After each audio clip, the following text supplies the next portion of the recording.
tu vois le regard de peur qu'il a. Il vend sa propre terreur. Faut se doper, les gars. Maintenant que je t'ai vendu la peur, maintenant que t'es terrorisé, moi j'ai la solution. Tu m'étonnes que ce mec, il a fondé une secte facilement. Évidemment. Le monde change, tu vas te faire niquer par des machines, des IA et des robots. Ouais. Donc si tu refuses de toi-même devenir une machine, bah t'es mort. Bah non, je suis pas d'accord. Mais là, il se rend pas compte que ce qu'il est en train de faire, prendre de l'énergie à l'extérieur pour mettre le système sous perfusion, pour se mettre sous perfusion au sens littéral, c'est l'équivalent de faire du socialisme avec toi-même. C'est de la planche à billets. C'est ça, il est en train de faire de la planche à billets, il est en train de creuser sa dette. À l'arrivée, souvent, il y a une grande dépression. Si je te donne 10 € de plus, mais déjà tu sais pas gérer ton épargne, mais c'est pas ça qui va t'aider. Tu vas aller au pute, tu vas aller t'acheter un joint de plus, Non, d'abord je vais t'apprendre à prendre soin de toi. Si jamais tu fais dépendre ton estime de toi, de la réussite ou non de tes projets, ça va être violent. Cette inacceptation de ses limites, ça finit par ramener dans le mur. Les mecs ne font pas la différence entre prendre sur soi, se charger sur les épaules et prendre les responsabilités. Bonjour à tous, bienvenue dans cette nouvelle vidéo. Aujourd'hui, nouvelle vidéo React.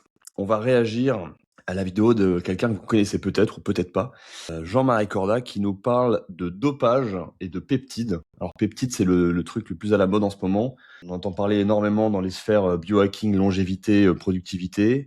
Et dopage, je crois que là, ça va parler de testo, peut-être de TRT, de Testosterone Replacement Therapy, ou d'injection de testo à haute dose, je sais pas encore, on va voir, on va découvrir ça ensemble. Je suis avec Timothée, mon acolyte et associé comme d'habitude. Tim, comment ça va? Ça va très bien, hein. Ça va très bien. Moi, ça va plus être ta cam de réagir à des trucs de dopage et tout ça, parce que moi, je connais pas trop. On nous a envoyé cette vidéo, on nous a dit, il faut réagir à ça, c'est un archétype des gens que vous accompagnez et des problèmes qui peuvent... qu'on peut gérer chez les individus qu'on accompagne, tu vois. Moi, Corda, je connais pas son travail. Je sais pas exactement ce qu'il fait. Peut-être pour les téléspectateurs, toi, tu connais peut-être un peu, non? Si tu veux résumer en 10 secondes qui c'est ce mec. Je connais un petit peu Corda. Je suivais un petit peu ses vidéos à l'époque 2019-2020. C'est un mec qui a un parcours très atypique, qui a été artiste de rue, qui a été acteur porno, qui a fait du business en ligne, de la vente de formation en ligne pour les performances sexuelles, qui ensuite a bifurqué dans le Web 3, qui a monté une secte. Il a fait tout et n'importe quoi. C'est un profil... Il le dit lui-même qu'il a monté une secte. Bien sûr, bien sûr. C'est le genre de mec qui est vrai, en fait, qui a au moins le mérite d'être vrai et entier et honnête sur Internet. Après, il y en a qui l'adorent, il y en a qui le détestent. Moi, je pense qu'il y a bon à prendre et je laisse de côté ce qui quand tu te montres. Comment? J'ai dit, c'est le principe quand tu te montres vraiment. Tu vois, si oui. le mec il dit j'ai monté une secte et qu'il l'assume jusqu'au bout, au moins tu sais que tu vas pas te faire niquer sur l'arrière de la boutique. L'arrière de la boutique, tu l'as. Enfin, c'est ça. Parce qu'en fait, le nombre de mecs qui te disent j'ai une opportunité business incroyable à te présenter et qui en fait ont monté une secte sans même s'en rendre compte eux-mêmes, bah limite je préfère ce que fait Corda. Du coup, c'est parti. Salut à tous, petit live dopage. On commence tout de suite avec ma seringue. Voilà. Alors, il ne faut pas avoir peur. Je vais vous montrer que ça ne fait pas mal. Je vais m'injecter dans le cou pour des raisons visuelles, comme dans Robocop 2, tu sais, quand ils s'injectent du nuque, ils sont là. Ah, après, ils se sentent bien, tu vois. Donc, non, je rigole. Corda, c'est un bout en train, c'est un blagueur. Ça lui ressemble bien de faire une intro comme ça. T'as un truc à dire ou je repars? Non, juste il s'en bat vraiment la race, quoi. Complet. Il en a rien à foutre. Bon, il s'est déjà fait bannir plusieurs fois de YouTube, un peu partout. Ça m'étonne pas, vu le mec, vas-y. Bien sûr, les produits se sniffent et ne s'injectent pas. Hein, on est en 2026. On va en parler avec mon dealer, Andrea, que j'ai ramené. Ouais, t'inquiète, ça va bien se passer. Que j'ai ramené ici. Il est là, il va niquer ma réputation, Corda. Non, ça se passe bien. Andrea, comment tu vas? Ça va très bien et toi? Bah écoute, depuis que tu me fournis des bons produits, ça va mieux. Il m'a ramassé dans le caniveau, Andrea. Quoi. Première consultation, j'étais là, je ne vende plus. Tu vois, j'étais là, moi, quoi. Ma bite étincelante, elle était là, demi-molle. Et il m'a remis debout, le mec. Merci. Vraiment merci. L'histoire, c'est que j'étais censé... sauver le soldat Corda. J'étais censé taper un live avec lui en fin de cure, on va dire. Et c'est lui qui insistait en me disant non. Attends les résultats. Attends 3 mois que tu profites bien. Je me pose parce que, en fait, à ce stade, je ne sais pas si on parle d'une TRT, donc d'une cure de remplacement de testostérone, pardon, ou si on parle d'une cure de testo, type bodybuilding, où là on injecte des grosses doses. En gros, la TRT, pour ceux qui connaissent pas, c'est quelque chose qui s'est popularisé aux États-Unis surtout. Ça s'appelle Testosterone Replacement Therapy parce que c'est censé remplacer ta testostérone naturelle. Donc en gros, c'est censé t'aider à retrouver des taux de testostérone que tu avais quand tu avais 20 ans. En gros, quand tu refuses de vieillir, quand tu refuses la faiblesse et quand tu refuses de réduire le rythme, ça peut être séduisant. Alors qu'une cure de testo, comme le font les mecs qui font de la compète en body, c'est des doses plusieurs fois, c'est plusieurs multiples des doses normales que le corps est capable de produire naturellement, quoi. Donc ça n'a rien à voir. Et tu sais si c'est dangereux ça ou pas? Bah, quand tu commences à jouer avec les hormones, évidemment, le corps est un système complexe, donc quand tu commences à jouer sur le système hormonal, tu crées tout un tas de déséquilibres. Tous les produits dopants qui existent dans le milieu du sport ont plein d'effets secondaires, vont perturber énormément de choses. Que ce soit au moment où tu fais la cure, il y a plein de produits qui sont censés contrecarrer les effets secondaires, un peu comme n'importe quel médoc d'ailleurs. Et quand tu arrêtes la cure, bah, ton corps il comprend pas. Pendant des mois, tu lui as fourni de la testostérone, il a plus eu besoin d'en produire, donc il en produit plus, donc tu as un crash. Enfin, c'est un enfer. Moi, je conseille absolument pas de faire ça. Bah, j'avais vu un mec justement qui avait fait ça et qui finissait, qui avait arrêté. Je sais plus pour quelle raison il avait arrêté, mais oui, du coup, il fabriquait plus du tout de testo. Ah oui. Et déprime totale, plus de capacité à agir sur le monde. Enfin, l'humain est une feignasse par nature, même en interne.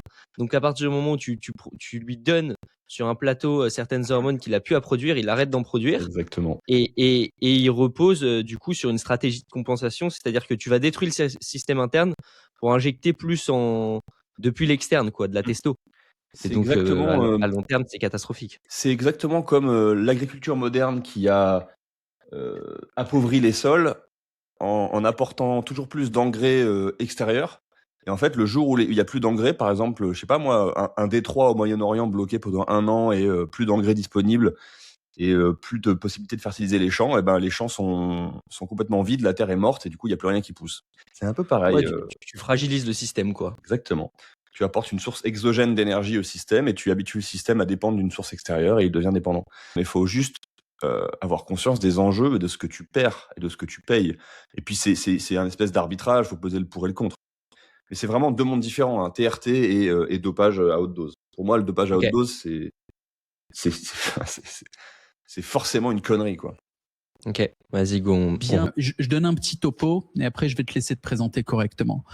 Le topo, c'est que ce live, il s'adresse à tous les entrepreneurs, à tous les grinders. Okay, tous les mecs qui bossent comme des tarés et qui sont fatigués, qu'ils en aient conscience ou pas, que vous ayez atteint vos limites ou pas, on vit des moments difficiles. Ok, t'as ChatGPT qui est en train de défoncer tous les mecs qui sont pas un tant soit peu compétents. T'as la guerre partout dans le monde. Dubaï, ils se prennent des bombes. L'Europe, vous êtes pas au courant, vous êtes en guerre, hein, les mecs. C'est-à-dire, l'Europe a lâché 500 milliards à peu près pour la guerre en Russie. Ça nique votre pouvoir d'achat à un niveau que vous avez même pas idée.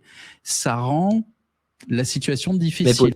Déjà, avant de commencer, tu vois le regard de peur qu'il a. Ouais. Non mais pour moi, il vend sa propre terreur et du coup après il peut apporter une solution.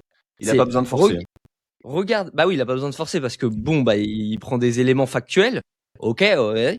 Mais c'est pas parce que ChatGPT défonce une partie du marché que ça te défonce toi. Mais bref, déjà là, il y a presque un truc où moi, au niveau corporel, j'ai ressenti, il transmet sa propre peur, tu vois. Il est Et fort pour ça. du coup, derrière, t'es perméable aux solutions qu'il va amener. Mais bref, c'est juste le petit point. Et un truc que je vois venir, j'ai l'impression qu'il va évidemment nous présenter le dopage comme la seule et unique solution, puisqu'en fait, l'idée sous-jacente, là, j'ai l'impression, c'est le monde change, tu vas te faire niquer par des machines, des IA et des robots. Ouais. Donc si tu refuses de toi-même devenir une machine, bah t'es mort. Bah non, je suis pas d'accord. On va voir ce qu'il nous raconte après. Vous en êtes conscient, vous en êtes pas conscient, c'est difficile. Vous vivez dans des États terroristes. Le gouvernement se bat contre la population. Le gouvernement vous persécute, importe des masses hostiles dont ils lavent le cerveau pour qu'ils vous attaquent dans la rue et vous font payer 70% de taxes. C'est du terrorisme. Okay, Factuel. vous vivez dans cet environnement, soit expatrié dans des zones de guerre, soit à domicile dans une sorte de guerre qui s'assume pas. Soit vous êtes dans les poubelles de l'Asie du Sud, Bali, vous nagez dans le caca, ce genre de truc. C'est difficile, tu vois. T'es là, embouteillage, tu vas sur le trottoir, tu te prends un scooter dans la gueule et tu chopes le tétanos. Bon, notre réalité est pas évidente. Et en plus de ça, bah, on est certain à juste avoir galéré, tu vois, avoir fait une traversée du désert ou alors avoir fait une page blanche.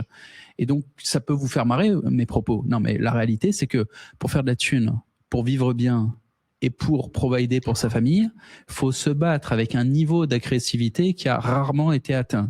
Je vais donner un peu de contexte. Parce que je l'ai écouté chez nos potes Alex et Victor il y a pas longtemps. Qui ont la chaîne Zone Franche. Yes. Il a eu une période phase dans le business, si je dis pas de conneries, à partir de 2019-2020, où il a commencé à faire beaucoup d'argent grâce au business en ligne. Puis il a eu une traversée du désert, et pendant quelques années, il a gagné beaucoup moins que ce dont il avait l'habitude. Et Donc ça l'a peut-être un peu terrorisé. ça l'a fait flipper, je pense. Et puis il était déjà en fin de trentaine. En fin de trentaine, t'as pas l'énergie de la vingtaine. Et en fait, quand t'as le logiciel d'un corda qui refuse toute forme de faiblesse, qui veut se battre et qui ne connaît que l'agressivité et le combat pour prendre ce qu'il doit aller prendre dans le monde, et que tu vis la baisse d'énergie de la trentaine, évidemment, tu le vis extrêmement mal. Et là où le repos et la recherche d'efficience aurait pu devenir une solution, pour lui, c'est hors de question, parce que tu vois bien son logiciel. Ouais, il cherche, en fait, il a un problème avec l'efficacité, et il cherche pas l'efficience, mais l'efficacité tout le temps, et du coup, il cherche pas à faire plus avec moins. Ce qui est le principe de quand tu vieillis. En fait, les gens s'assagissent logiquement. Lui, du coup, il s'injecte de la testo. Et les gens s'assagissent logiquement justement parce qu'ils se disent putain, bah j'aimerais bien faire autant que ce que je faisais avant, mais j'ai moins de ressources à dispo. Donc, bah je vais mieux gérer mes ressources, quoi. Et lui, il a l'air de vouloir bourriner et dire bah en gros, mes limites, je vais les enculer. Ouais. Parce que de toute façon, si je les encule pas, la technologie devient tellement puissante et le marché est tellement agressif que bah je vais me faire manger. Et tu as dit faire plus avec moins parce que quand on vieillit, on a moins de ressources. On a moins d'énergie, mais on a plus de ressources en termes de réseau. Ouais. À moins si on n'a pas niqué tout le monde, hein. Si on s'est comporté de manière décente et qu'on n'a pas niqué tout le monde, normalement, on a à peu près un réseau et une bonne réputation. Ce qui est peut-être pas forcément son cas. Il y a un savoir aussi. Il y a un savoir et la connaissance. Et la connaissance, bien sûr. Que t'as pas quand t'es plus jeune. Évidemment. Donc, si dans ta vingtaine, tu vois les choses à long terme et tu comprends que le monde est un jeu à somme non nul et que t'es pas là à essayer de faire des coups, à niquer tout le monde, bah, tu bâtis une bonne réputation et tout sera plus facile derrière parce que tu n'auras pas besoin de recréer de la confiance à chaque fois. C'est ça aussi, tu vois. Il avait peut-être pas forcément compris à l'époque. Je me permets de le dire parce qu'il en parle dans la vidéo chez Alex et Victor où il dit que il a fini par comprendre que voir à court terme et être dans la prédation, bah, ça a aussi des inconvénients. Ça peut coûter cher aussi. Et pour moi, s'injecter de la testo, c'est une vision à court terme. Je suis assez d'accord avec toi. C'est de la vision à court terme. Je connais pas la spécificité du produit. Mais pour moi, c'est encore un refus de ses limites et le refus de ses limites, généralement, tu te fais mal justement parce que en fait, c'est comme si tes limites sont catégorisées par des espèces de murs que tu as autour de toi. Au bout d'un moment, tu vois, t'arrives au bout d'un moment, il y a un mur, tu peux pas franchir le mur, t'as pas ce pouvoir-là. Bah, et du coup, il y en a qui refusent leurs limites et qui vont commencer à exploser le mur avec leur tête, tu vois. Ouais, c'est compliqué, quoi. Celui qui est en psychiatrie, il l'explose physiquement parce qu'il refuse les limites vraiment physiques.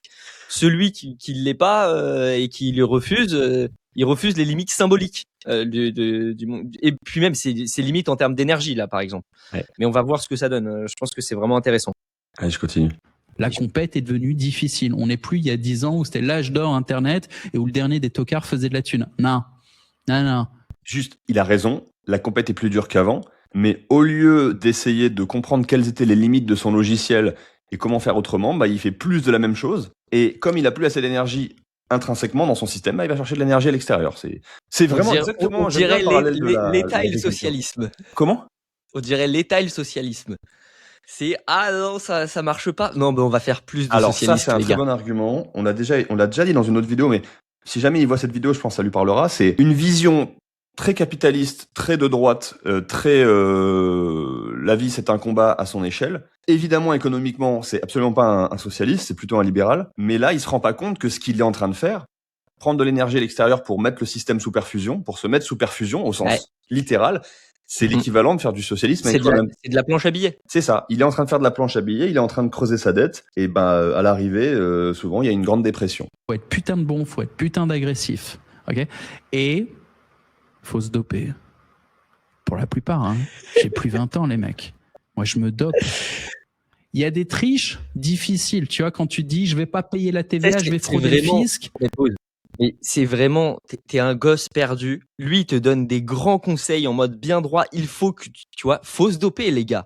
Ouais. Maintenant que je t'ai vendu la peur, maintenant que t'es terrorisé, moi, j'ai la solution. Tu m'étonnes que ce mec, il a fondé une secte facilement. Évidemment. Il maîtrise bien les mécanismes et il communique vachement bien son émotionnel parce que même moi, là, qui écoute, il y a un truc de l'ordre de, putain, j'ai l'impression de me faire envahir mon propre système, mec, tu vois. Il a fait des spectacles de rue pendant des années. Il est très très fort pour haranguer les foules et t'emmener avec lui. Ah bah là, ça se voit, tu vois. Ça se voit je peux l'observer en direct sur mon propre système. Il est très fort pour ça et il le sait. Allez, je continue. Il y a des triches difficiles. Avec tu vois, quand tu dis, je vais pas payer la TVA, je vais frauder le fisc.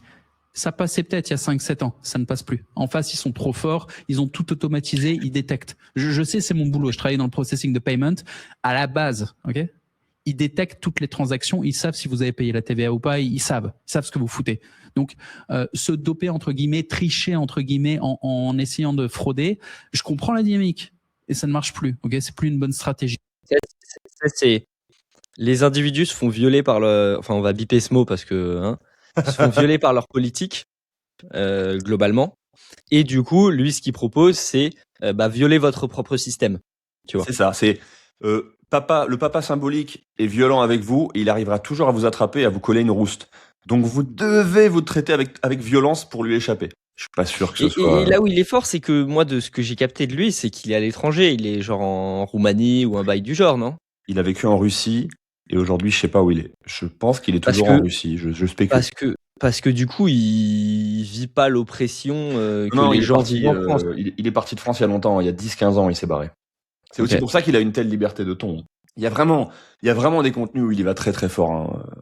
Il n'y a pas grand monde de plus incorrect que lui. Et il fait exprès. Enfin, il provoque. Ouais. J'enchaîne. Je redis, on n'est plus il y a 7 ans, quoi. Donc aujourd'hui, le dopage, il est chimique. Dopez-vous chimiquement, c'est ce que je fais.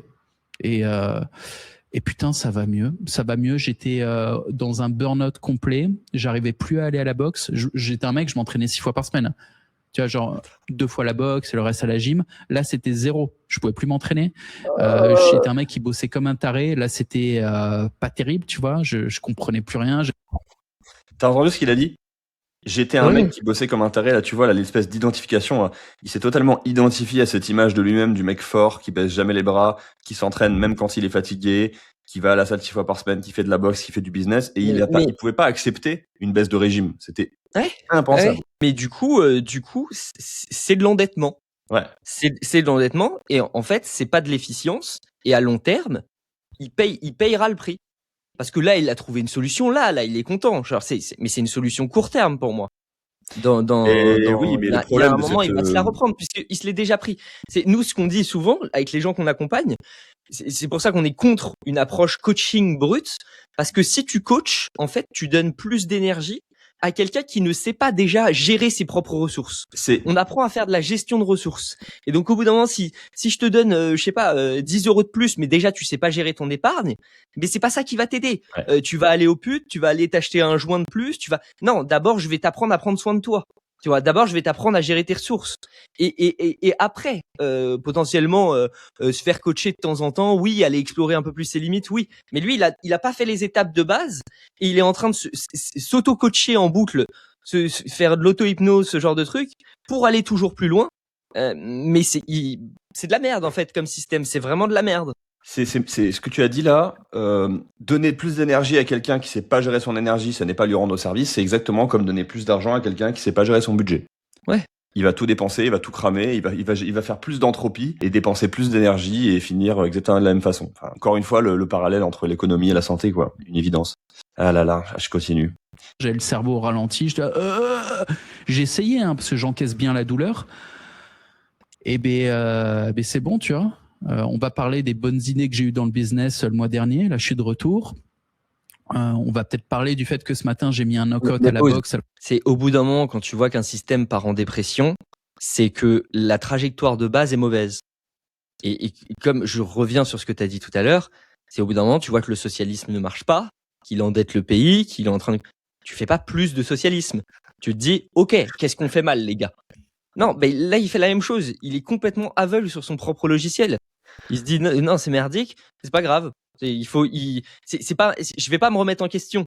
C'est comment je vais avoir plus avec ce que je fais déjà. Ben non, en fait, du coup, si tu tombes en burn-out, c'est qu'il y a un problème, tu vois, c'est que ta trajectoire, elle est mauvaise. Et en plus, en soi, il a l'air smart. Oui, il aurait les moyens de faire autrement, tu vois, de trouver l'autre voie, tout ça, machin. Mais est-ce que ça l'intéresse? Je sais pas, tu vois. Je pense que ça lui coûterait trop cher. Ça serait un tel effondrement pour son ego, et il en a un sacré d'ego, que c'est une voie qui est pas envisageable. Il a l'impression que la voie qu'il a choisie là lui coûte moins cher que la voie qu'il aurait choisie s'il avait... Et c'est surtout qu'il connaît pas autre chose. Voilà. Il connaît pas autre chose. Moi perso, j'ai commencé à entreprendre quand j'avais, je sais pas, 19 ans, quelque chose comme ça. En fait, j'ai eu de la chance que mes premiers projets merdent. Ouais, pareil. Tu vois. Parce que sinon, j'aurais eu une arrogance qui m'aurait empêché une remise en question et de trouver une trajectoire plus saine. C'est-à-dire que peut-être que lui, il a eu le malheur que la façon dont il a opéré, ça a fonctionné. Et donc, il n'a pas eu à remettre en question son idéologie Bien autour sûr. de son système, parce que ça a marché à un moment T, dû à des facteurs de travail, chance et de son logiciel. Voilà. Mais en déjà fait, d'un du coup, haut ça niveau de sacrifice de soi et de Ouais, l'autre. ouais, ouais. Moi, je pensais pendant longtemps que pour faire de l'argent pour tout ça, machin, fallait forcément se défoncer, Non, maintenant, je travaille à mon rythme tranquille. Alors, je fais sûrement pas autant de thunes que Corda, mais parce que je suis plus jeune et puis je suis encore un bébé du business. Mais ça n'empêche que la voie que je prends, je me fais pas mal. Je sais que je vais durer sur le long terme. Et en plus, bah, ça m'amuse et c'est pas un truc où j'ai besoin de me sacrifier dans mes Oui, journées, mais quoi. tu vois, un mec comme Corda et la plupart des mecs qui le suivent ne peuvent pas envisager De que ce prendre le soit temps. amusant. Ça ne doit pas être amusant. Parce que si c'est Non, mais- amusant, c'est pas sérieux, quoi. Ça peut être très sérieux et très amusant. Mhm. C'est Et puis, peut-être à mieux. partir du moment où tu es dans un fonctionnement légèrement paranoïaque ou en tout cas, tu as pas mal de peur, tu vois, je vais pas traiter Corda de paranoïaque puisque je sais pas, tu vois, je connais pas le mec. Mais à partir du moment où tu as autant de peur que ce qu'il a transmis au début, parce que pour moi, il a transmis de la peur. Alors, soit j'ai surinterprété, mais je pense que je vois bien. Bah, à partir de ce moment-là, tu m'étonnes qu'il ait besoin d'un système comme ça pour fonctionner parce que bah c'est la panique en interne en fait. Donc, et c'est pour ça que ça marche extrêmement bien. Pour monter une dictature, pour monter tout ça, pour qu'il y ait un dictateur qui monte, ça marche jamais aussi bien que de le faire par la peur, quoi. Émotionnellement, tu contrôles les masses. C'est je vous terrorise parce que je vous transmets ce qu'il y a à l'intérieur de moi, et derrière je peux vous apporter. Votre cerveau est perméable à toutes les solutions que je vais amener, quoi. Et puis avant que j'arrive pas à y aller, c'est moi qui me prenais des knockouts. Là, j'en ai mis un ce matin. J'ai envoyé la vidéo au coach, à Andrea, pour qu'il puisse voir. Donc c'est moi qui tabasse des jeunes, c'est bien. Donc ça va mieux et je vais partager mon expérience. Andrea, est-ce que tu peux te présenter un peu pour que mes gars savent quitter? Mais et bon. après on va accueillir les gars. Je vous vois dans le chat les mecs, je vous fais un bisou juste après qu'Andrea se présente. Honneur aux invités. Artie, le truc sur lequel on n'est pas revenu, le fait qu'il fasse du sport 6 fois par semaine et de la boxe 6 fois par semaine, alors qu'il a 40 ans. Alors c'est bien, hein, il est courageux et tout, mais bon, le courage, ça peut être aussi de l'aveuglement sur soi. Tu sais, on dit ah incroyable, le mec il va se battre contre 20 mecs. Non, t'es peut-être reste avec ta peur et puis sauve ta vie, tu vois. C'est stylé, hein, tu vois. Enfin, ça paraît stylé, mais bon, à la fin t'es mort, quoi. Donc voilà, je remets de la nuance dans le courage et le fait de s'entraîner 6 fois par semaine. C'est le genre de mec en fait qui est forcément dans une volonté de grind et de faire toujours plus, de scale et tout. Et du coup, dès qu'il y a ce moment où ça régresse, il y a panique à bord, quoi. C'est stress, panique. Attends, mais merde, je perds le contrôle de ma vie, machin. J'arrive plus à faire plus et tout. Alors que je pensais avoir trouvé la recette magique pour faire toujours plus. Non, bah la vie c'est des cycles. Donc si tu n'acceptes pas de ces des cycles, tu vas te faire très mal en fait, parce que dans les phases de down, les phases où tu peux faire moins, parce que justement le marché est moins propice, parce que plein de raisons multifactorielles externes ou internes, bah alors tu vas te faire très mal. Le faire du sport 6 fois par semaine quand tu es un entrepreneur, mais c'est débile en fait. Mais c'est de la débilité absolue. C'est vouloir tout faire je en même traite temps. pas, entendez-moi bien, je traite pas Corda de débile, je me permettrai pas, mais je trouve ça idiot d'un point de vue de la gestion de ses ressources. Quand tu es entrepreneur et que tu veux performer et que tu utilises t'essayes d'utiliser tes ressources au mieux et tout ça, bah il y a des trucs qu'il faut mieux pas faire, quoi. Faire du sport 6 fois par semaine, c'est se cramer en fait. Moi je fais du sport 3 à 4 fois par semaine. Pareil. J'ai 15 ans de moins que Corda et déjà par moment je vois le coût que certaines séances de sport que je peux faire quand c'est trop intense sur ma journée de boulot le lendemain. Mais bien sûr. Donc, ça dépend quelle est ta priorité. Si ta priorité c'est le sport, de devenir plus performant, d'arriver à mieux te battre et tout, ok, bah fonce, mais entraîne-toi 6 fois par semaine. Mais au bout d'un moment, t'as besoin de te reposer. Donc c'est idiot de faire du sport 6 fois par semaine. C'est idiot d'y aller quand t'es explosé, que t'es fatigué, parce que si tu fais du sport globalement, si t'es entrepreneur, c'est pour prendre soin de toi. Et donc, ce n'est pas prendre soin de toi de faire 6 fois par semaine. Alors, c'est sûr, ton petit ego, il est content. Tu peux être fier de toi à la fin de la journée. Mais oui, mais tu finis explosé et tu finis en burn-out, en fait. C'est exactement ce qu'il a dit. C'est ça. Et la plupart des mecs qui disent prendre soin d'eux, au fond, tu sais très bien qu'ils prennent pas soin d'eux. Ils ne souhaitent pas prendre soin d'eux. Ils souhaitent juste vivre de l'intensité, se faire mal et se sentir fort et se sentir capable d'endurer la douleur, comme il l'a dit. Mais alors, je sais pas si quand il dit 6 fois par semaine, il parle de boxe ou de muscu ou les deux, j'en sais rien, mais peu importe, les deux sont des sports qui sont éprouvants pour le système nerveux. Et s'il y a bien un truc où, pour performer, tu as besoin d'avoir de la ressource nerveuse, c'est le business. Que tu le fasses en France ou ailleurs, d'ailleurs plus en France qu'ailleurs encore. Mais donc ça va pas ensemble. Tu tombes vite en surentraînement et ça va vite impacter tes performances physiques et cognitives et ton acuité dans le business, c'est évident. Ouais. C'est vraiment une incapacité à comprendre les principes de base de la thermodynamique et de la gestion des ressources à cause de filtres idéologiques. Ouais. Parce que dans tous les autres domaines, il est rationnel, il comprend. Hein, mais par contre, quand ça concerne lui, il n'y a plus aucune rationalité. Bah, c'est ce qu'on dit souvent, c'est là où le gauchiste n'a aucune rationalité sur le monde externe et dit tu n'es pas limité, on peut imprimer des billets, de toute façon l'argent, enfin comme les mecs n'ont pas compris que imprime des billets, tu ne crées pas de la valeur. Ils se disent oui, bah il suffit de donner plus d'argent à tel mec et c'est bon, tu vois. Genre et là, c'est la même chose, mais au niveau d'un système personnel, c'est-à-dire qu'il a l'impression que s'il imprime des billets, c'est bon, il ira mieux. Non, au bout d'un moment, non, en fait. Désolé, ça marche pas. C'est ne pas comprendre que tes ressources sont limitées et que tu ne peux pas, au bout d'un moment, impunément apporter comme ça des trucs dans ton système qui déséquilibrent ton système sans en payer le prix à un moment, et bref. C'est là qu'on cite Milton Friedman, il n'y a pas de repas gratuit. Ouais. Bah écoute, merci Jean-Marie pour l'invitation.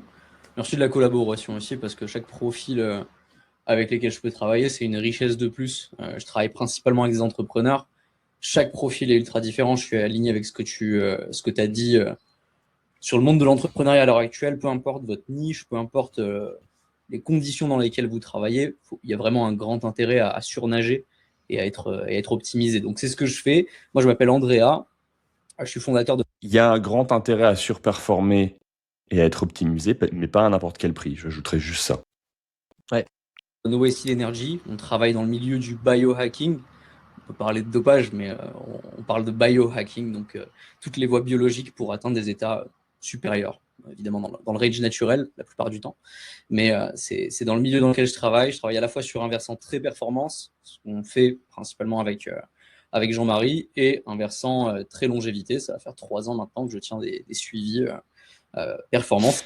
Moi, je serais curieux de voir ce qu'il fait, parce que c'est quand même deux versants qui sont antagonistes, puisque performer en permanence et durer, c'est comme l'eau et le vinaigre, ça se mélange pas bien.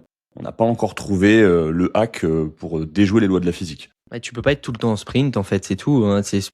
Tu peux performer, tu vois, quand t'as 20 ans, on va dire, tu peux être au max pendant 2-3 semaines par mois, tu vois, et c'est déjà beaucoup. Et puis au fur et à mesure, à la fin, quand t'en as 40, c'est 4 jours dans le mois, tu vois. 4 jours où tu peux être au max, mais après, il faut que tu te reposes, frérot. Mais tu peux pas courir des sprints en permanence, ça marche pas, en fait.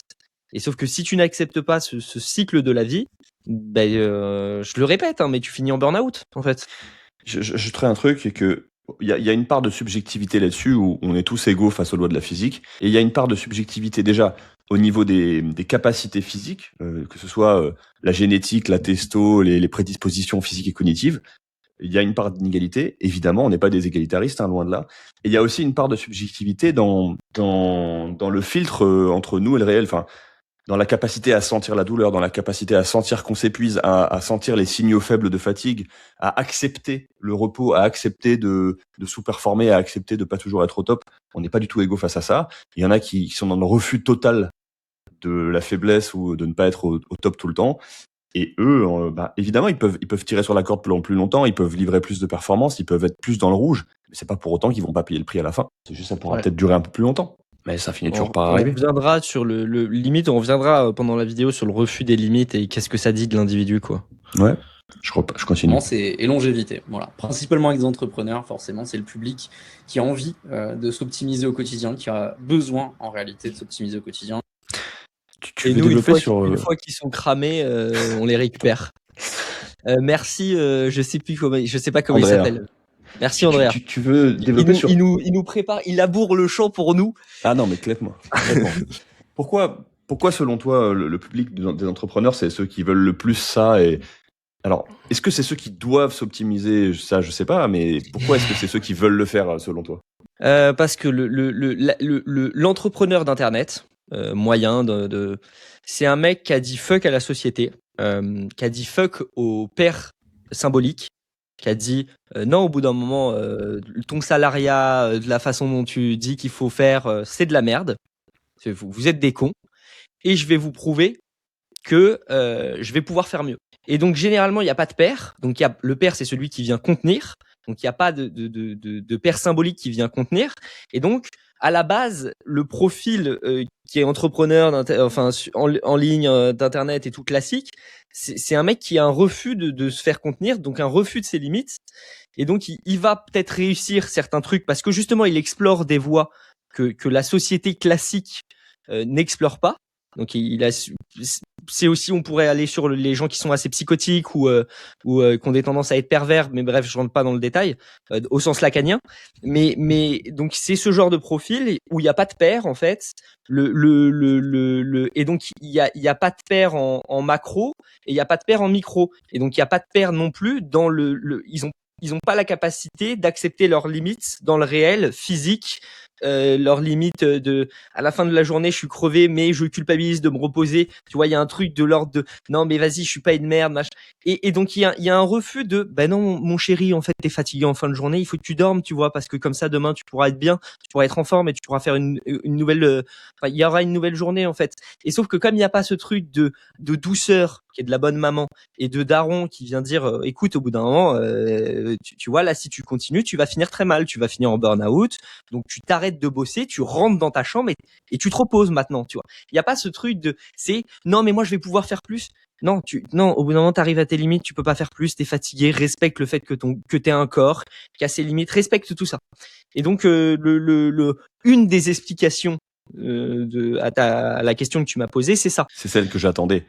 J'en profite pour refaire une petite métaphore que je fais tout le temps, mais si vous roulez avec votre voiture et qu'il fait très chaud et que vous roulez très vite et que vous en demandez beaucoup au moteur et que la voiture surchauffe, ça vous viendrait jamais à l'idée de continuer à rouler en vous disant non, si je m'arrête, je suis une salope. Vous allez vous arrêter parce que sinon vous allez péter le moteur et ça va vous coûter très cher. C'est une putain d'évidence quand même. Et ben là c'est la même chose. Mais quand il s'agit de soi, quand on est dans la toute puissance et qu'on refuse les limites, comme tu dis, qu'on refuse les lois de la physique, et ben on fait de la merde et on pète le moteur. Sauf que les gens ont du mal à respecter des limites symboliques et émotionnelles et se disent, tu vois, moi je dis souvent les gens qui vont se poser des diagnostics ou qui vont avoir des diagnostics, je dis que le diagnostic, ça sert dans la société à mettre de l'empathie pour comprendre ce que vit l'autre et genre par exemple, je sais pas, tu t'es diagnostiqué TDAH, tu vois, donc t'as un trouble de l'attention et donc tu pourrais me dire, écoute Timothée, là j'en peux plus la vidéo, j'arrête et tout.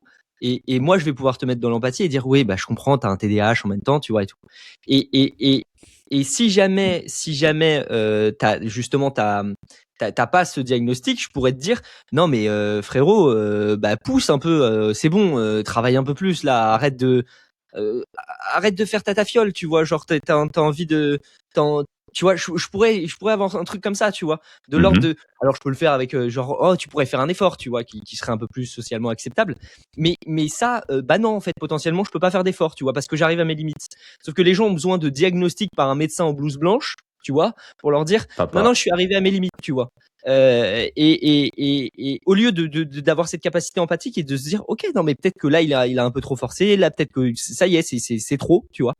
Et donc les gens n'acceptent pas les limites symboliques ou émotionnelles parce que justement elles sont fines, quoi. Il faut avoir une finesse psychologique pour savoir ce qu'il en est, quoi. Et comme les gens ne veulent pas se connecter à l'autre ou se connecter à eux-mêmes, tu vois, ce qui est la même chose à un moment, bah du coup ils acceptent pas ça et ils finissent par se faire mal, tu vois, parce que C'est un cercle vicieux qui s'auto-entretient puisque tout le monde du dev perso, de l'optimisation et du biohacking t'invite à te couper toujours plus de toi-même. Et plus tu es coupé de toi-même, plus tu as du mal à écouter tes limites. Donc plus tu t'enfonces toujours dans la même direction. une posture égotique que j'ai là-dessus, c'est je veux prouver à tous ces mecs-là que je vais y arriver et mieux que vous et en me défonçant pas, tu vois, Ouais. en faisant des trucs que j'aime, en allant à fond dans les trucs que j'aime parce que je les aime, tu vois, et sortir de cette putain d'idéologie de il faut se faire mal pour avancer.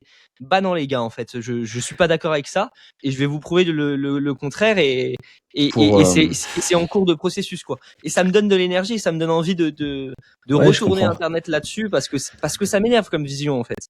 Tu vois, pour moi, si je devais faire encore un parallèle pour aider certains à comprendre, on a reçu sur le podcast Sous Pression Rémi de Truchy de Varenne, qui est un militant en fait de l'investissement à long terme et qui va finalement réussir à prouver à tous les mecs qui surinterviennent sur les marchés qui tradent à court terme que lui aura fait mieux à horizon 20-30 ans. C'est vraiment, bah les gars, moi je vais vous montrer qu'en m'agitant beaucoup moins, en fournissant beaucoup moins d'efforts, en faisant beaucoup moins d'entropie et en m'usant beaucoup moins, je vais faire de meilleures performances que vous à long terme. Parce qu'il y a que ça qui compte. Enfin, si tu te dis je veux surperformer à horizon 1 an, à quoi bon? Enfin, et pour la santé, c'est pareil. Il disait un truc intéressant justement dans le podcast. Il disait vivez la moitié de votre vie comme si vous allez mourir demain et l'autre moitié comme si vous allez vivre 100 ans. C'est pas chez nous qu'il a dit ça, je crois. Ah, Peu importe, je l'ai déjà entendu. Mais bref, je crois l'avoir entendu dire ça, mais je trouve ça intéressant, c'est-à-dire que ouais, profite de la vie, et bosse comme si, bosse parce que moi c'est ma façon de profiter de la vie aussi, de bosser et de construire des trucs et tout ça, comme si t'allais mourir demain et l'autre moitié pense vraiment long terme en fait et moi je dirais plus à 70 long terme, 20% court terme, tu vois. Je suis assez aligné avec ça. Ouais, je continue. Et je pense que on le ressent tous parce que je suis entrepreneur aussi, par définition, on le ressent tous. On a besoin de surnager, on a besoin d'avoir les idées claires en permanence aussi. Voilà. Ouais, Au passage, le meilleur moyen d'avoir les idées claires, c'est de respecter la physiologie et de se reposer quand c'est nécessaire. Ouais. Mais c'est ça, mais en fait, quand tu comprends le fonctionnement de l'humain et que tu comprends que les gens agissent pour se rassurer plus que pour l'action qu'ils prétendent faire, tu vois, et tu comprends que les gens, en fait, ils sont tout le temps en train de s'agiter comme des putains de poulets sans tête, et donc qui a un besoin de calme, de poser le système à cet endroit-là pour prendre les bonnes décisions et justement pour avoir cette capacité de réflexion. Parce que c'est pas en allant 6 fois par semaine à la boxe que tu vas avoir la bonne capacité de réflexion, sans compter les neurones que tu perds en te prenant des gros coups, des gros high kicks dans ta tête, tu vois. Je suis pas sûr que c'est ça qui... Bref. Dans un milieu business, dans le réseau de Youmento, que j'apprécie beaucoup. On lui fait une bise. Donc c'est un réseau d'investisseurs de base. Et tu es en même temps actif dans le sport. Tu peux dire un peu ton level et ce que tu fais? Yes. Mon background, c'est sportif de haut niveau, principalement dans les sports de force, donc powerlifting, haltérophilie, crossfit, depuis que j'ai 16 ans, globalement. C'est récemment que j'ai mis un stop. Dans ces milieux-là, le sacrifice de soi au profit de la performance, c'est une évidence. Hein, on ne peut pas faire autrement. Toute la sphère du sport de haut niveau est pourrie de l'intérieur par la performance à tout prix. C'est de là que vient l'idéologie no pain, no gain. C'est fais-toi mal, traite-toi comme un objet. La seule chose qui compte, c'est d'atteindre l'objectif. Bon, ça commence à changer petit à petit. Moi, je suis par chance, je suis sorti de ça en 2011 quand j'ai découvert la méthode Lafay, mais ça a encore beaucoup d'emprise sur les gens, surtout dans le milieu du sport de haut niveau. Et donc l'entrepreneuriat à haut niveau, enfin en étant très exigeant sur la performance et le sport de haut niveau, c'est exactement les mêmes mécaniques. Donc ça m'étonne pas. Top à ma partie compétitive, justement pour me consacrer à 100% au monde plus vaste du biohacking. Mais ouais, j'ai eu un niveau monde, Europe, France, voilà, top 5 monde, top 2 Europe, France, top 1, voilà. Et, globalement, c'est mon background. Ok, cool. Maintenant, je vais faire un petit bonjour au chat. Faut respecter les copains. Comme tu disais, pour arriver à ce niveau-là, je pense que c'est compliqué de le faire sans exploser ses limites, tu vois, sans se faire violence. Ouais. Mais du coup, est-ce que c'est souhaitable, tu vois? Est-ce que la performance top 1, top 10, tu vois, je pense que tu peux arriver à des trucs très excellents sans te faire mal, justement, sur le sport. Mais ça va être difficile d'arriver dans le top 5, 10, 100 peut-être, tu vois. Mais tu peux faire des trucs déjà excellents sans te faire mal. Et là, le truc, c'est que justement, lui, peut-être que la performance est plus importante que lui. Mais là, du coup, faut se poser la question de où est-ce qu'il se met, tu vois, pourquoi son monde est retourné comme ça. Parce que si la performance est plus importante que lui, ça veut dire qu'il est au service de la performance, qu'il est esclave de ça, tu vois. Et ça, moi, je trouve ça pas si intéressant. Je préfère être libre à cet endroit-là, en tout cas, perso. Mais c'est pas la même loi pour moi qui s'applique au business, parce que dans le business, en réalité, t'as vraiment cette capacité de faire plus avec moins, tu vois. C'est-à-dire que t'as beaucoup plus de capacité de faire de levier, tu vois, de faire plus avec moins. Tandis que le sport, ton corps est quand même limité à un moment. Et si le top 100 se pique ou se dope ou je sais pas trop quoi, c'est ça. Si tu le fais pas, ouais, c'est sûr que en fait tu joues pas dans la même cour qu'eux. Et du coup là-dessus, bon ok, t'as le droit de faire ce choix, hein, t'es un adulte. Mais au bout d'un moment, tu payeras peut-être le prix, quoi. En fait, à ce niveau-là, tout le monde est dopé. Enfin, la plupart des gens sont dopés parce qu'il y a tellement d'argent en jeu et ça fait tellement en fait, ça écrème et ça fait le tri et ça ne sélectionne que les gens qui sont prêts au gros sacrifice d'eux-mêmes.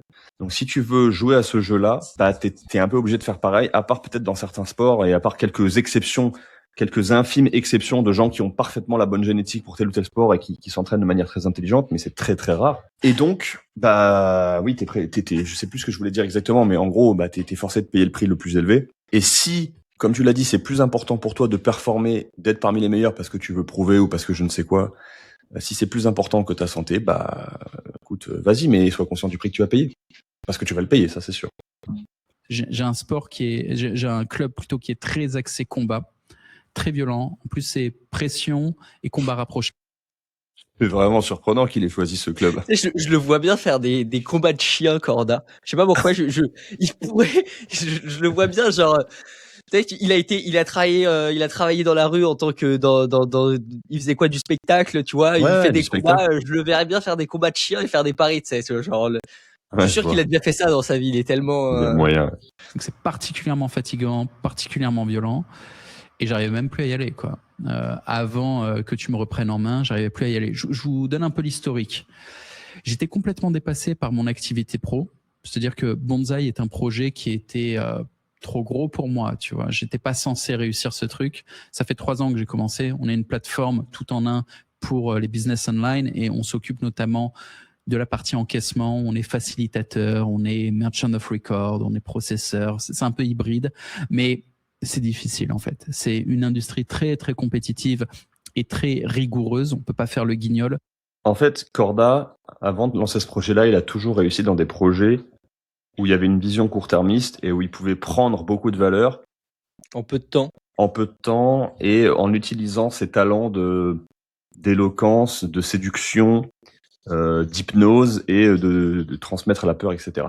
Là, il s'est attaqué à un truc beaucoup plus technique, un projet de plus grande envergure qui prend du temps. Et je pense que, comme il le dit, il s'y attendait pas, quoi. Mais comme l'abandon n'est pas une option et qu'on va pas arrêter et faire autre chose sinon on est une salope dans son logiciel, il s'est forcé à y aller. Et puis, il l'a dit, le projet était trop gros pour moi. Peut-être du coup recalibre et calibre par rapport justement à tes moyens. Parce que si tu prends un projet trop gros pour toi, tu vas t'endetter auprès de toi-même pour faire tenir ta boîte. C'est comme si, d'un point de vue de la gestion de l'énergie, tu n'as pas les ressources de porter ton entreprise, donc tu vas t'endetter et tu vas creuser ta dette auprès de toi-même pour faire tenir une entreprise qui fonctionne à perte d'un point de vue de ton énergie, et tu vas finir dans le mur, en fait. Et c'est ce qu'il dit. C'est simple, c'est des lois de l'énergie de base, les lois de la thermodynamique de base. Donc j'ai dû me mettre au niveau, j'ai dû travailler énormément, j'ai dû subir des pressions financières énormes. Vraiment, il n'y a pas le droit à l'erreur. Et ces 3 ans de travail, juste avant, j'ai eu 2-3 ans de traversée du désert dans lesquels j'ai tenté différents projets qui n'ont pas marché, dans lesquels je me suis usé. Se donner naissance à un projet qui marche pas, c'est avorter quelque part, ou c'est perdre un enfant. Et ça tue, en fait. Donc j'arrive là, au bout de 5-6 ans non-stop de grind, de traversée du désert, à un état de délabrement complet. J'ai traversé tout ça en comptant... En réalité, ça tue si justement je trouve que, alors ça peut tuer d'un point de vue des ressources, mais ça veut dire que tu gères mal tes ressources, mais ça peut tuer aussi au niveau de l'ego. C'est-à-dire que si jamais tu fais dépendre ton estime de toi, de la réussite ou non de tes projets, alors ouais, ça va être violent, tu vois. Et ça va être violent d'un point de vue de putain, mais je suis impuissant. Je ne veux pas être impuissant, justement. Et puis c'est le genre de mec qui ne veut pas être impuissant puisqu'il n'accepte pas ses limites. Et je comprends, il y a un endroit où c'est terrorisant d'être impuissant si surtout tu n'as pas la douceur d'encaisser l'impuissance, tu vois. Je reviens avec l'exemple du daron il y a besoin de cette douceur pour dire non mais mon chéri, c'est trop là aujourd'hui, tu vois, tu vas aller te coucher maintenant. Cette inacceptation de ses limites, ça finit par ramener dans le mur en fait. Et donc là le projet est trop gros pour lui. Il accepte pas que le projet est trop gros pour lui. Et t'as vu, il a dit, j'ai dû me mettre au niveau. À aucun moment, il aurait pu être question pour lui de mettre le projet à son niveau. Non, c'est lui qui doit s'adapter et se mettre au niveau du projet. Donc, il s'est traité comme un objet et il va payer le prix. La formulation est très intéressante. C'est comme quand je dis à un mec, on ne vit pas pour trader, on trade pour mieux vivre, ou on ne vit pas pour le business, on fait du business pour mieux vivre. Lui, il fait pas du business pour mieux vivre. Ouais. Sinon, il aurait mis le projet à son niveau, il aurait pas fait l'inverse. Ah non, voilà, c'est ça que je disais. C'est que si potentiellement il y avait son ego qui est en jeu, s'il joue avec son ego et tout ça, c'est dangereux parce qu'en fait, il va y avoir des fluctuations. Ça veut dire que ton estime de toi, elle est pas intrinsèque, elle est extrinsèque, elle dépend de ce que t'arrives à accomplir dans le monde. Et donc, là, ça, en effet, tu vas finir crevé à avorter des projets pendant 3 ans. Parce que t'as vécu des hauts et bas émotionnels qui sont insupportables. T'as pas de stabilité interne, donc tu dois réussir à tout prix l'externe parce que sinon tu clames quoi. Ouais.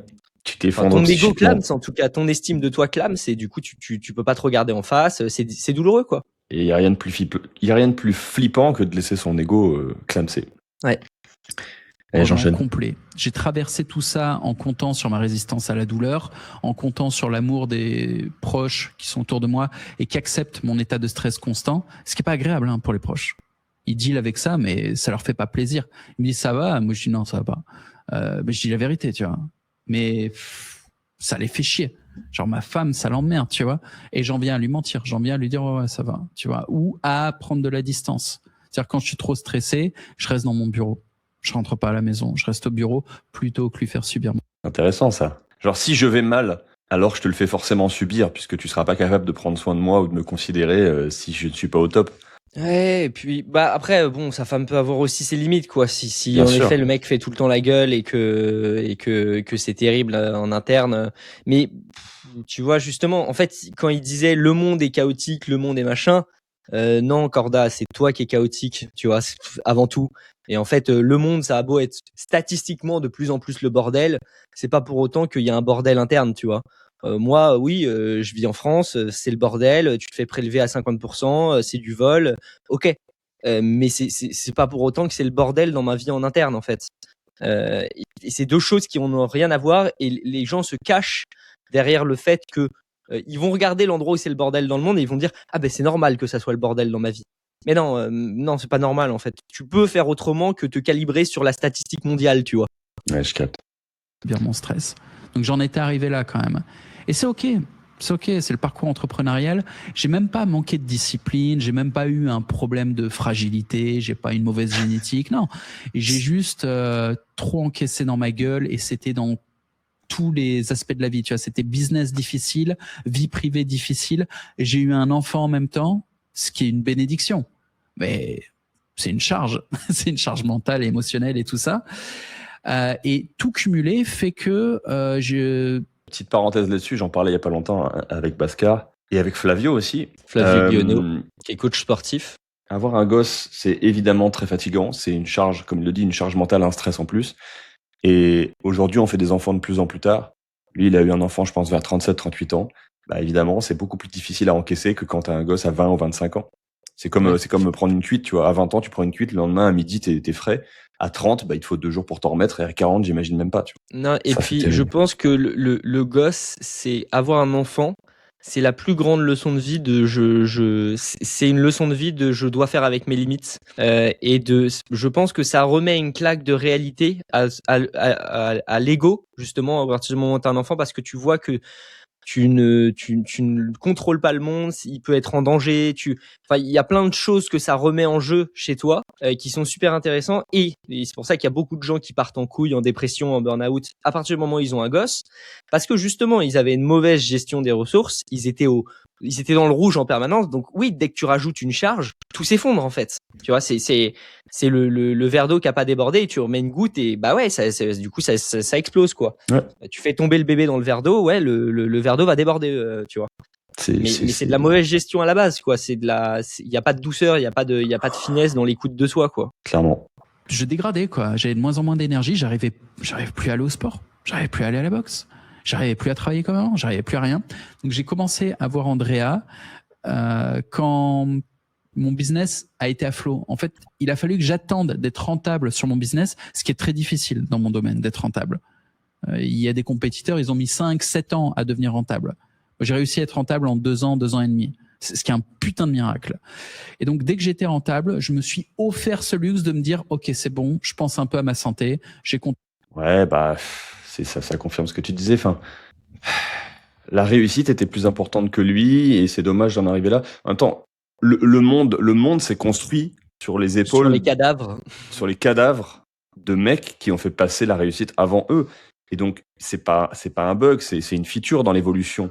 Mais je pense on peut prétendre aujourd'hui à un niveau de développement et de finesse qui fait qu'on peut se poser ce genre de questions et qu'on peut peut-être prendre un peu de recul et se demander si on a envie de réussir à tout prix. Non, mais puis même pour moi, c'est juste la différence avec notre logiciel, c'est que on va t'apprendre à prendre le temps, on va t'apprendre à ne pas griller les étapes, justement. Ouais. C'est moi ce que je vois. Par exemple, je voulais faire une vidéo juste sur ça, sur les gens qui se font coacher dans le business pour scaler plus rapidement. Ouais, Ce que j'observe dans la plupart du temps, c'est que oui, il y a des gens qui sont très bons pour te coacher, pour que ça marche et tout ça. Mais en gros, qu'est-ce qui se passe? C'est que par exemple, toi, t'as ta boîte, Arty, là, et je vais te coacher. Donc, on va dire que t'es au M16 et je vais te filer un bazooka. C'est les étapes d'après, tu sais, tu montes d'armes et puis au bout d'un moment, t'arrives au bazooka, quoi.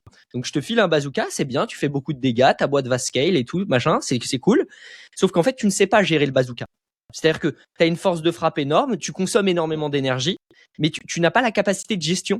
Donc, il y a plein de gens qui se font coacher dans le business que j'ai observé dans mes proches et tout ça, qui finissent eux-mêmes en dépression ou dans des crises de leur propre boîte finie en crise. Ils ont tapé des plus gros seuils d'argent, de rentrée, de tout ça, mais au détriment de la santé de leur boîte et de leur santé personnelle, tu vois. Donc, c'est intéressant parce que ne grille pas les étapes, en fait. Les étapes sont là pour une bonne raison, tu vois. Tu peux sauter 4 marches à 4 marches, mais tu finiras pas de péter la jambe, tu vois. Est-ce que ça vaut le coup? Je crois pas, tu vois. Je crois pas. Non. Bah, c'est ça, c'est que si on regarde les choses d'un point de vue systémique, donc l'entreprise, ton business, c'est un système dont tu es un sous-système à part entière. Tu fais partie du système entreprise en tant que sous-système humain.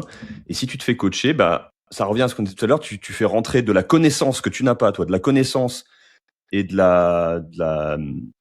l'énergie. De l'énergie, ouais, de l'extérieur, enfin, des process, etc., de la connaissance et de l'expertise de l'extérieur. Le système, tourne plus vite. Et toi, si tu suis pas, bah, ça te coûte encore plus cher. C'est ça. Ouais. Tu suis pas aussi rapidement la machine que l'énergie que t'as injectée dedans. Et tu fais une crise de croissance. Et tu montes, puis à un moment, ça corrige. Et ça s'effondre. Comme une action en bourse qui monte trop vite. Donc la performance à tout prix, c'est pas valable pour un individu, c'est pas valable pour une boîte, c'est pas valable pour un pays, c'est valable pour aucun système à aucun niveau d'organisation et de complexité. Allez, je continue. J'ai contacté Andrea et il m'a pris en charge. Et donc, dès le premier call, déjà, il y a eu une sorte de sérénité en me disant, putain, il y a quelqu'un qui s'occupe de moi, parce que personne s'occupait de moi. C'est moi qui me... Tu veux réagir ou pas? Bah, il y a pas de bonne maman, quoi. C'est-à-dire que bon, on est content qu'Andrea s'occupe de lui, mais d'abord, en fait, il aurait eu besoin d'un travail justement sur accepter ses limites et mettre de la douceur et tout ça. Donc oui, en effet, en fait, c'est un mec qui a manqué de douceur pour s'occuper de lui. Et donc là, J'en ça lui fait profite. du bien. Et c'est cool que Corda soit autant ouvert sur ce qu'il a vécu. Je trouve ça, tu vois, ça permet Moi, je trouve il y a qu'il a- plein de gens qui vont regarder cette vidéo, je pense, Ouais. qui vont pouvoir apprendre de lui. Et donc moi, je le remercie de parler autant, je trouve, à cœur ouvert, en tout cas sur ce qu'il a vécu, parce que c'est important en fait de parler de ce genre de truc. Mais en même temps, je suis pas d'accord avec la direction dans laquelle il part, quoi, dans laquelle il part. Je trouve aussi, il s'est vachement assagi, il vieillit bien, et j'aimerais mettre une petite nuance. Tu parles de douceur. Pour lui, s'il regarde cette vidéo, et pour les autres à qui ça parlera, la douceur et la faiblesse, c'est pas la même chose. Les gens que je connais qui ont reçu le plus de douceur dans l'enfance et qui ont aussi eu un daron, ils sont très forts et très résistants. Mhm. Ils sont très résilients. Ah oui, t'as une plus Face à la grosse vie. capacité de. C'est comme si le matelas, la taille de ta maman, en gros intérieure, de ta douceur intérieure, c'est comme si tu avais un matelas plus ou moins gros en bas de l'immeuble quand tu dois sauter par la fenêtre, tu vois. Et donc oui, par moment, faut sauter par la fenêtre parce qu'il y a un danger, il y a un truc. Sauf que émotionnellement, plus t'as reçu de douceur, plus le matelas sera épais, moins tu te feras mal et plus tu seras résilient en effet, tu vois. T'éviteras de finir comme Goggins à courir avec les 2 tibias cassés, quoi. Ouais, et à mon avis, à le payer à 60 ans, 70 ans et peut-être déjà maintenant avec des douleurs chroniques ou ce genre de trucs, quoi. Bien évidemment. Mais au moins, j'ai pas de limite, hein, tu vois. Au moins, je peux continuer. Bon, qui allez. m'occupe de ma famille, c'est moi qui m'occupe de mes employés, c'est moi qui m'occupe de mon business, c'est moi qui m'occupe de tout le monde et de tout. Je suis responsable. Alors je suis le boss, c'est moi qui décide. Ouais, mais putain, il y a personne pour me torcher le cul ou prendre putain, soin. Oui, ça, mais là, ce qu'il décrit, il l'a voulu. Il a créé cet environnement. Mais oui, mais non, mais puis même, les mecs ne font pas la différence entre prendre sur soi, se charger sur les épaules et prendre les responsabilités. C'est-à-dire chaque responsabilité est un poids en plus que tu te rajoutes sur le dos. Non, moi la responsabilité, je la prends par la main. Tu vois, c'est pas la même chose. C'est-à-dire que ça me pèse pas. Mais lui, ce que je vois, c'est que chaque responsabilité est un poids. Tu vois, bah vas-y, continue à t'alourdir parce que c'est le chemin que t'as choisi et c'est merdique, tu vois. Parce que t'es pas obligé de mettre un putain de poids sur tes épaules en ayant la responsabilité, tu vois. Ce que j'observe, c'est alors j'ai pas autant de responsabilité que ce mec, mais bon bah dans 10 ans on reviendra quand j'aurai une famille, enfin quand j'aurai un enfant peut-être même dans 1 ou 2 ans et on verra, tu vois, on verra comment et si effectivement t'es pas obligé de te mettre un poids sur les épaules. Selon moi, t'es pas obligé, tu vois. Mais bon, c'est une nuance que c'est un truc que je transmets émotionnellement, en fait. Donc, au bout d'un moment, les gens me croient ou me croient pas là-dessus, tu vois. Et ça dépend pas de moi de leur dire, bah si, ça existe. Parce qu'en fait, pendant longtemps, justement, j'étais dans le même fonctionnement de Corda, avec me charger sur les épaules, du poids de mon business, de l'argent que je dois faire rentrer en fin de mois, du stress que ça peut. Et j'ai changé de fonctionnement et ça fonctionne, tu vois. Et j'ai pas besoin de sentir un poids énorme sur mes épaules et de finir épuisé, en fait. Ça J'ai m'agace. fait la même chose. J'ai fait pareil. Prendre soin de moi. Il y a personne pour m'aider sur une décision. Il y a personne pour me consoler quand c'est difficile. Il y a personne pour me dire tiens, prends ça, remets-toi Bah, sur c'est pied. peut-être un problème. Non, oui, je suis tout seul. Et mes exutoires, ça va être que des trucs violents. Ça va être me fighter dans un club où c'est des bastonneurs et c'est mes loisirs que vous connaissez. Je vais pas les ramener ici. C'est mon lifestyle de pervers, quoi. Et bref, quand j'ai discuté avec Andrea, la première discussion déjà, je me suis dit, ah putain, il y a quelqu'un qui va s'occuper de moi et quelqu'un qui est compétent. Ça faisait plaisir.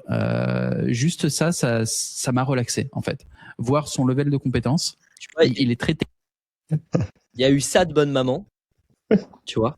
Et il a fait, ça fait quand même du bien, tu vois. Attends, Au lieu au moins- de faire des combats de chiens et de se faire arracher les couilles en fin de journée par les chiens contre lesquels tu te bats, tu vois. Non, on va faire autre chose. Peut-être quelqu'un qui attends. prend soin de moi, en fait. Ça fait du bien quand même. Au moins, il l'a reçu.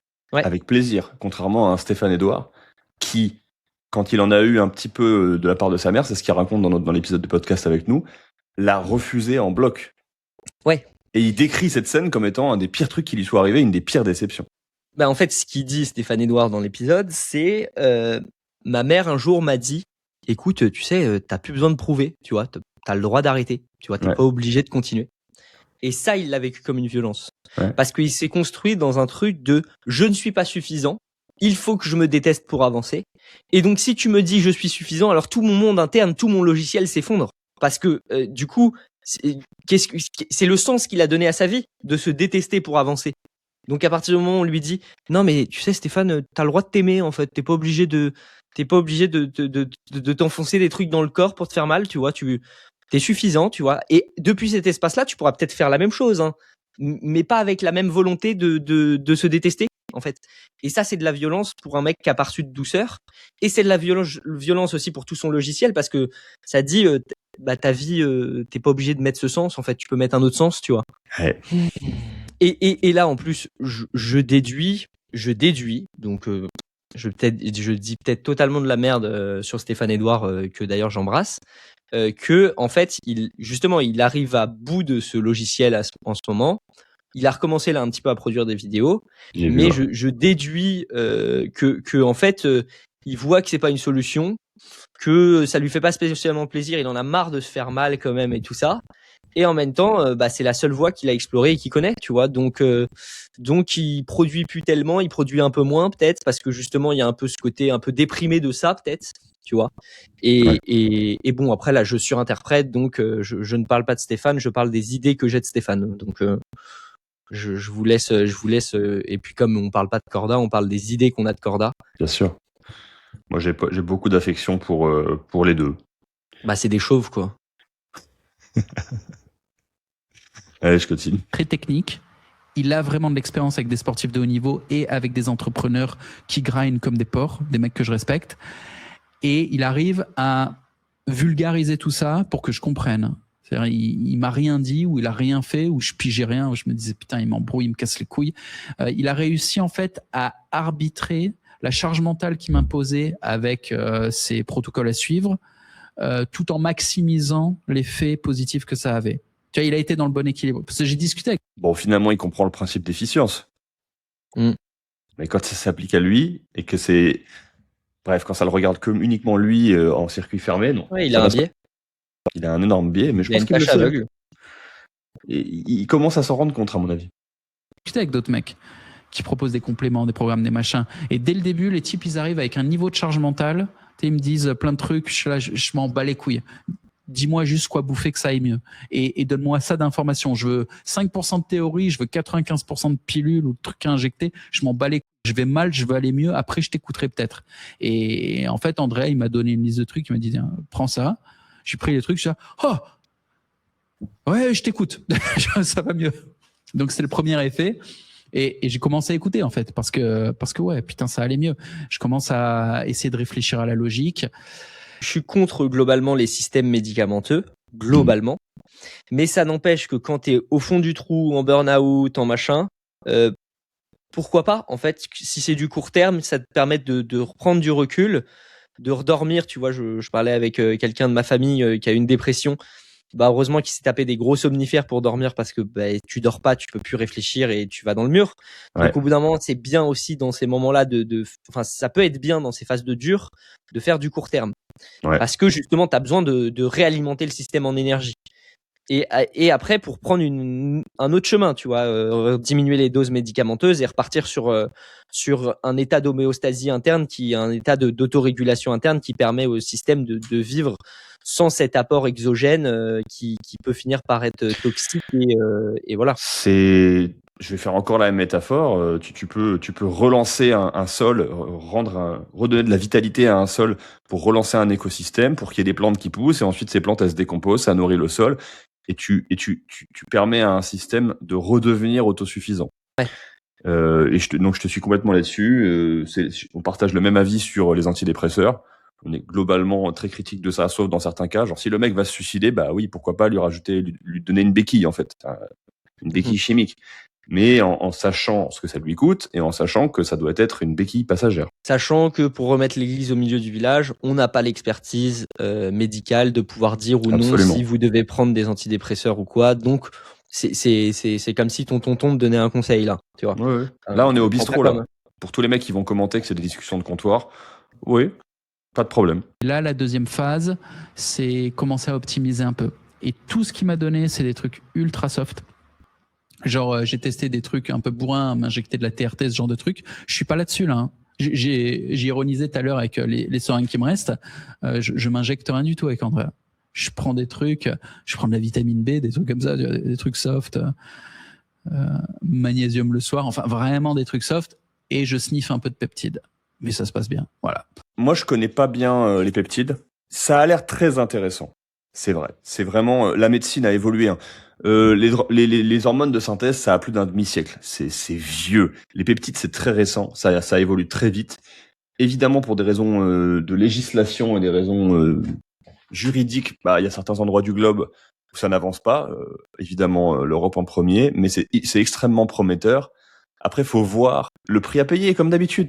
Donc moi, j'ai pas suffisamment creusé le sujet pour l'instant. En tout cas, je suis agréablement surpris du coup. Puis après, pour le reste, bah, les basiques. Il y a quelques compléments de base, dont moi je suis un grand fan, hein, évidemment. Par exemple, le magnésium. Voilà, la base, hein, une AE, très Oméga. bon fournisseur. Multivitamines. Mais oui, donc c'est vrai que du coup, ça explose un peu tout notre. Non, mais c'est pas grave, parce que en fait, tu prends Corda, tu lui enlèves 10 ou 15 points de QI, il se serait déjà injecté de la testo. Alors, il me semble qu'il a dit qu'il l'avait déjà fait avant, mais c'est un mec intelligent. Et il sait quand même un minimum prendre soin de lui, même s'il a ses biais. Mais il y en a plein qui ne savent pas prendre soin d'eux. Et qui ont besoin d'entendre ça, donc c'est pas grave. De toute façon, le discours reste vrai. Et puis, comme on dit, on parle pas de Corda en soi. Mais oui. On fait une analyse du discours qui est beaucoup plus intéressante que enfin, on s'en fout de Corda en fait en soi. Donc voilà. Ouais. On s'arrête là-dessus? Je pense qu'on peut s'arrêter là-dessus. Comme d'hab, bah, dites-nous ce que vous en avez pensé, surtout si vous n'êtes pas d'accord. On aime bien la contradiction. Pensez à vous abonner, pensez à aller voir nos autres chaînes. Alors, on ne sait pas encore sur quelle chaîne ça va sortir, soit la mienne, soit la tienne. Allez voir le podcast Sous Pression. Et puis, si notre discours résonne et que vous vous sentez concerné et que vous cherchez d'autres solutions, bah, cliquez sur le lien dans la bio, et laissez-vous guider et vous finirez par tomber sur un calendrier pour réserver un appel avec moi potentiellement et on pourra en parler. Voilà. Bah, merci à Puis on tous se d'avoir retrouve suivi. pour un prochain react à de la vidéo croustillante. Ciao tout le monde. À bientôt, ciao.